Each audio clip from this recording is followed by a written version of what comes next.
Do you know Sean Combs? Puff Daddy. Yeah.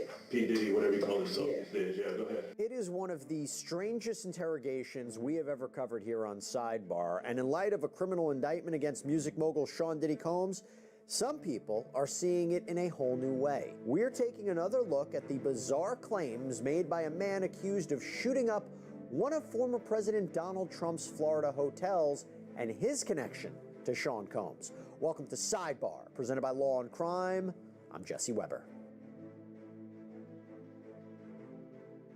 So as you know by now, rapper Sean Diddy Combs is facing sex trafficking and racketeering charges out in New York City, accused of using force and coercion to get people around him to facilitate and participate in so-called freak-offs, these group sex sessions that sometimes last for days at a time. The criminal indictment lays out the allegations, only names Combs as the defendant, although that could potentially change down the line. We may see more defendants. But since Combs has officially been charged and he's locked up behind bars, there have been a lot of videos that have been surfacing, particularly online. And one of those videos is the interrogation of a man named Jonathan Oddie. Now, this is a strange one, maybe some would say, an odd one. See what I did right there? So I want you to stay with me. So we go back to 2018. And Jonathan Oddie allegedly went into the Trump National Doral Miami Hotel and Resort in the middle of the night and ostensibly went on a rampage. The state attorney's office says that Oddie fired shots in the lobby and toward the chandelier, then draped a giant American flag across the front desk. There was a shootout when Miami police got to the scene, and Oddie was shot in the leg and tried to hide, but he was taken into custody. Faces multiple charges: attempted murder, armed burglary, grand theft. Now you might be saying, well, why are you talking about him? What is his connection to Sean Combs? Well, once Oddie was released from the hospital, he did an interview with police where he repeatedly asked to speak with the FBI, the CIA, Secret Service, the media. And during that conversation, he brings up, of all people, Sean Combs. Now, here's the thing. You might say, Jesse, what are you about to talk about? Does this guy sound crazy? I'll leave that to you. But what he ends up saying back in 2018 is kind of eerie, thinking about what the allegations are right now. And for that, I want to talk about some specifics. And I want to bring in retired NYPD detective Tom Smith to talk more about this. Tom, thanks so much for coming on. We haven't had a chance to talk about the Sean Diddy Combs arrest, the indictment.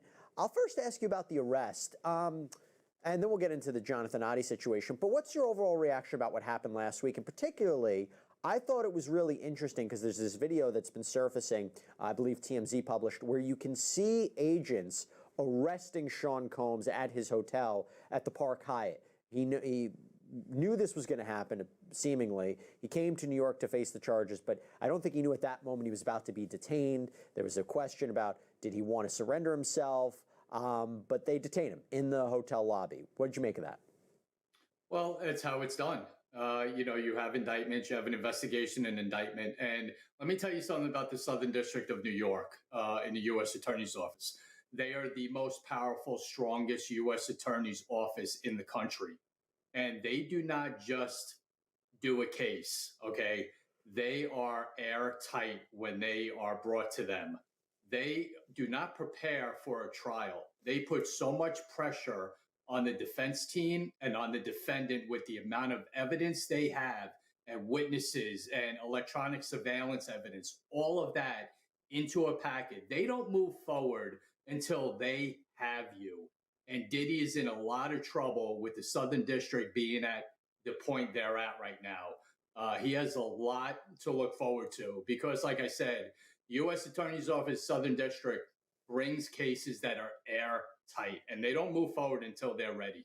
Hey, by the way, we really appreciate you guys coming to us for our Sean Combs coverage. We plan to continue to bring you updates on this story. And look, the reason we're able to do this is because not only of the support that we get from you guys, but also from our sponsors. And if I can, I want to call out one right now, Upside. So this is so cool. Upside is a free app that helps you get cash back on daily essentials like gas and groceries. Real cash back, money that appears in your Upside app that you can transfer straight into your bank account. Just the other day, I used Upside to find a gas station. I claimed an offer. I pay with my credit card at the pump. follow the steps on the app to get cash back. And you can use Upside at all different kinds of places, including restaurants, convenience stores. So to find out how much you could earn, click the link in the description to download Upside or scan the QR code on screen and use our promo code SIDEBAR and you'll get an extra 25 cents back on every gallon on your first tank of gas. I hope you can check it out. Yeah, and we spent a lot of Sidebar episodes so far breaking down the indictment, the charges, what might be to come, why they charged it this way. But now you see things that have come out. You see these videos that have come out. And I want to talk about this interview where Adi is rambling for a while and he's talking about different conspiracy theories. And then suddenly he mentions Combs. Do you know Sean Combs? Puff Daddy. Yeah. P. Diddy, whatever you call himself Yeah. these days. Yeah, go ahead. Yeah, he's part of what's called the Boule. The Boule is a branch of the Illuminati. Okay. It's the black people. Okay. Quick aside here, the Boule is a real thing. It's the senior leadership of Sigma Pi Phi fraternity. Our understanding it's the oldest postgraduate fraternity founded by and for black men. It was secret in the beginning, but not anymore. It's been rumored that Sean Combs might be a member, but he's not. Tom, first let's start there. When you're interviewing somebody like this, who allegedly just shot up a public property, you have to take what he says with a grain of salt, I imagine, but you don't want to just ignore everything he's saying, right? No, not at all. And you know what? I was always taught when you're doing an interview like that, you do more listening than you do talking. And you let them talk because it's amazing what people will bring up when they're in the situation that this individual was in. People will give up anything they have in their back pocket, experiences they've had or who they've had them with will all come out during interviews like this.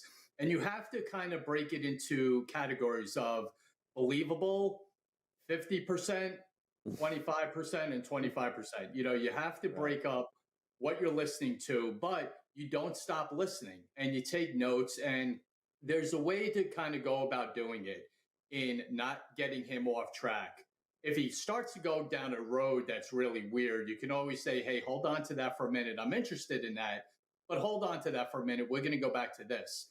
The Diddy information is really interesting because that can be pushed back and seen if he's actually where he was at that time.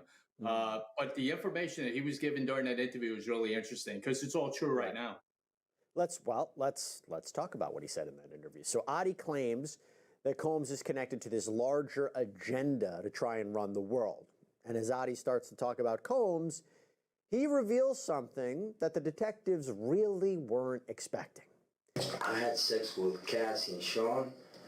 Basically, he would masturbate and tell me what to do with Cassie. I had like 15 encounters, and I heard a lot of business. Because what they would do is Sean talks a lot on the phone and on the TV with speakers and stuff, and I was like a sex slave, okay?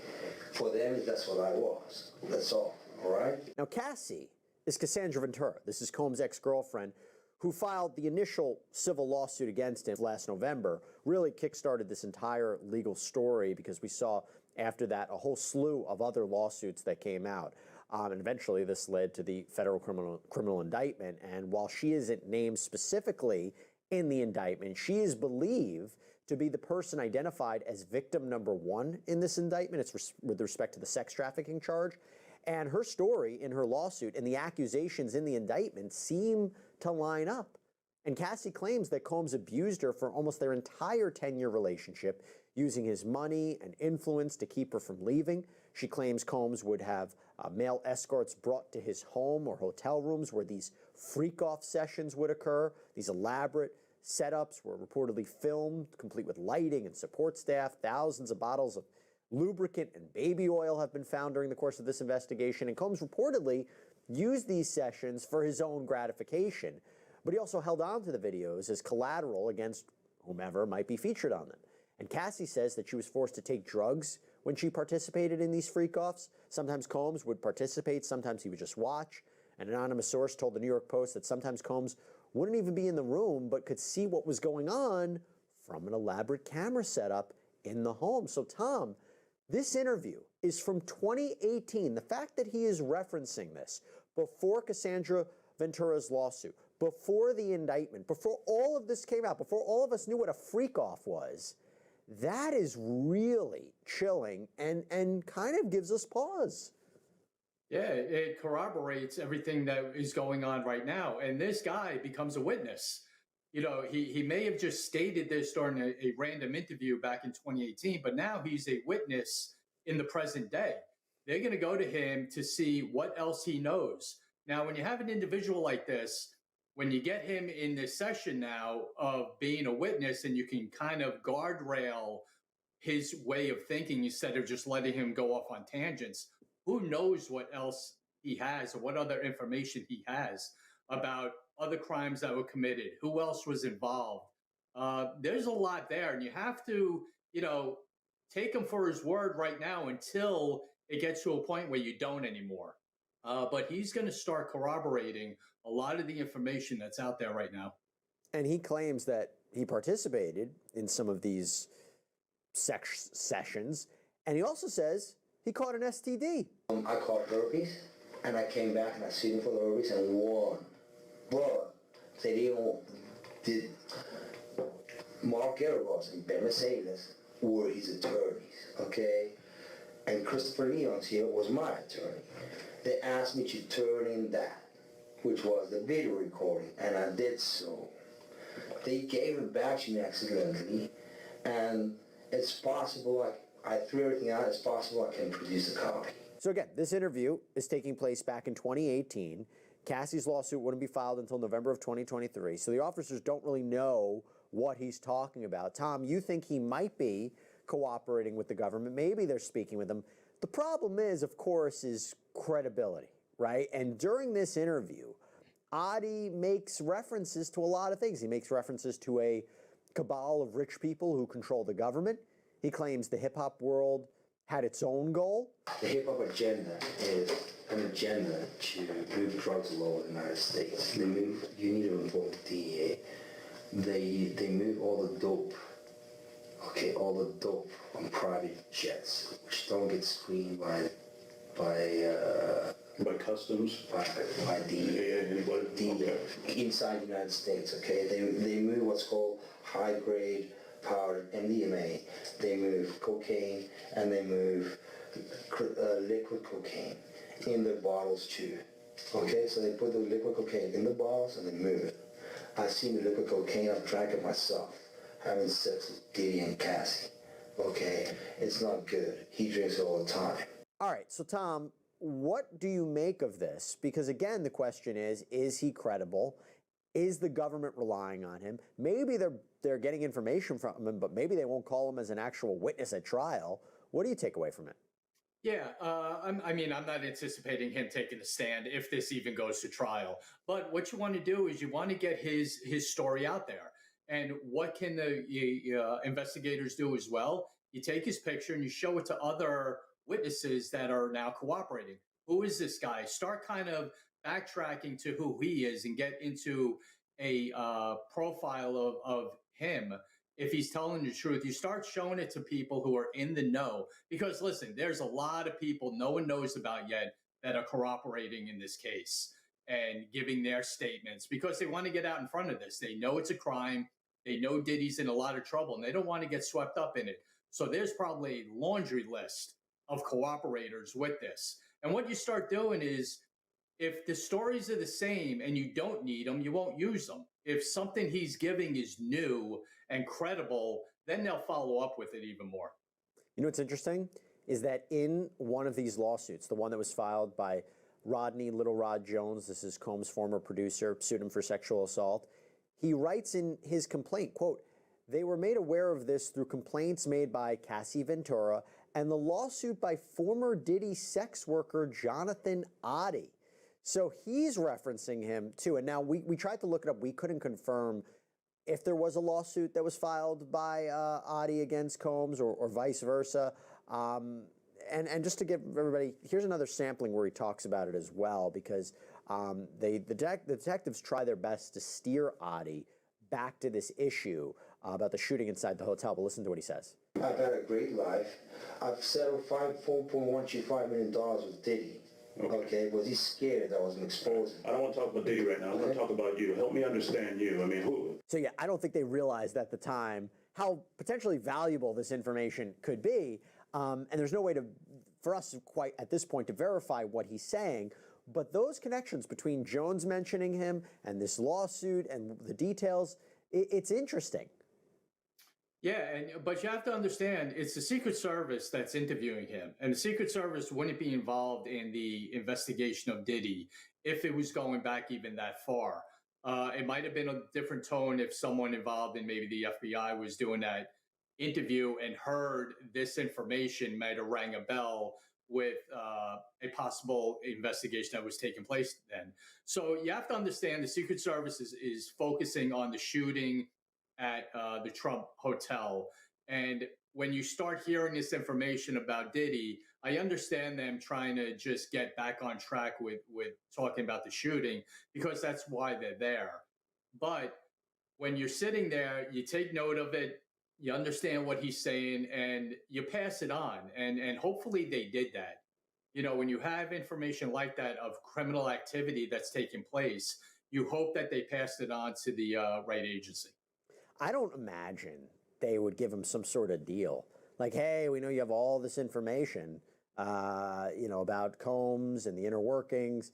Hey, I'm not sure they need him if a lot of this is actually on videotape, like we're seeming to be reading between the lines of the indictment and some of the filings from the prosecutors. They might not need him to corroborate these sessions happen.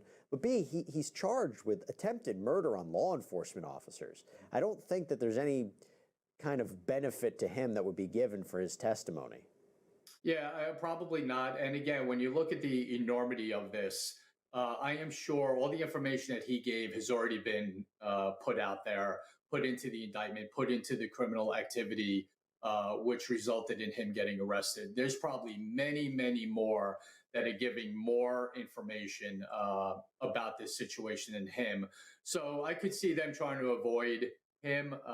You want to get credible people involved in this. And again, like I said before, the U.S. Attorney's Office in the Southern District are masters at this. They know who to use, what statements to use, and who they want in the event that it does go to trial.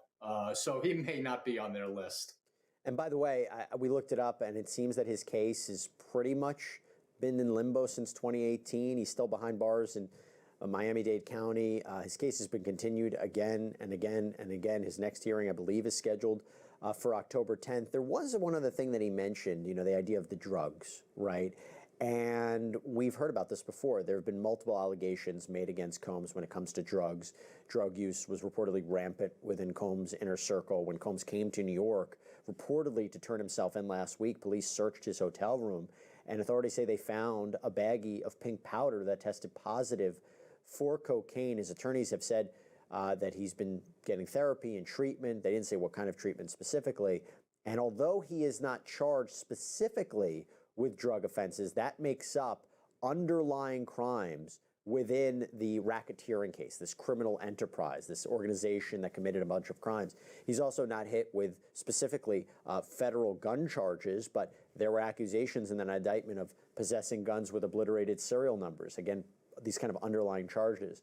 From an investigative point of view, when you think about the raids and you think about the connection between drugs and guns and this criminal organization, what jumps out to you?